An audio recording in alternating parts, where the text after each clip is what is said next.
Calcio, il sogno del Treviso continua, presentata la nuova divisa con i colori della città, le prime 2 maglie in dono al sindaco Conte e allo sceriffo Gentilini. Ed ora siamo al calcio, il sogno del Treviso continua, presentata la nuova divisa con i colori della città, le prime 2 maglie in dono al sindaco Conte e allo sceriffo Gentilini. Veramente un'emozione, anche perché mi era stata portata dalle vecchie glorie del Treviso questa maglia, ovviamente era in lana, pesantissima, però era esattamente questo il disegno. Presentata ufficialmente la maglia di gara del Treviso AC, la prima è stata consegnata subito nelle mani del sindaco Mario Conte. È un grande onore, ma soprattutto è una grande responsabilità. Ricordo che tutti coloro che indosseranno questa maglia, dai giocatori ai tifosi, avranno la responsabilità di sostenere questo nuovo progetto che ha come obiettivo quello di regalare e continuare a regalare il sogno ai nostri bambini di poterla indossare un giorno questa maglia. La seconda non poteva che andare a Giancarlo Gentilini. Prendo questo incarico di consegnare la seconda maglia al sindaco Gentilini.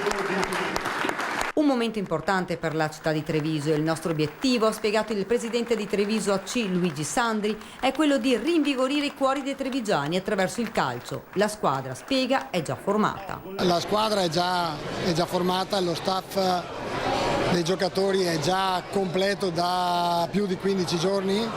Perché sapevamo il tipo di squadra che dovevamo fare, sapevamo il tipo di giocatori che dovevamo scegliere. Il presidente ha sottolineato l'importanza del vivaio di un percorso che tutela più di 500 bambini e ragazzi delle giovanili. Intanto continuano senza sosta i lavori allo stadio di Treviso perché il sindaco ha assicurato torneremo presto a tifare il Treviso al Tenni. Sistemeremo gli impianti e soprattutto lo metteremo a norma la struttura da un punto di vista impiantistico. Il manto erboso che abbiamo ereditato era un campo di patate, oggi se lo andate a visitare è già tornato ad essere un ottimo manto erboso, i lavori non sono ancora finiti ma si stanno lavorando quotidianamente per riportare quel manto erboso che si era reso famoso in tutta Italia. Ottimi anche i numeri del consorzio Treviso Siamo Noi. Siamo partiti con il consorzio con le prime 10 aziende costituenti.